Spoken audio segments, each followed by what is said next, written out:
Once in the village of Veritas, children often heard tales of the mystical golden feather.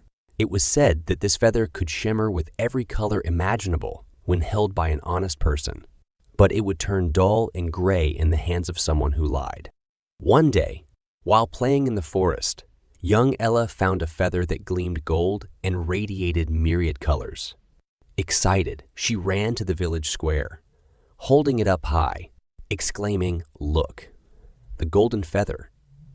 A crowd gathered, mesmerized by its beauty. Many wanted to hold it. The village chief, a wise old woman named Mira, saw this as an opportunity. "Let's make this a day of honesty," she declared.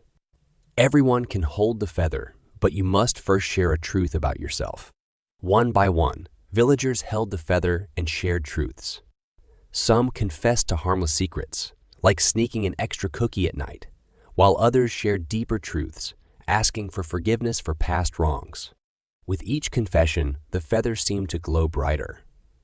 However, when it came to Tom, a wealthy merchant known for his bragging, the feather dulled.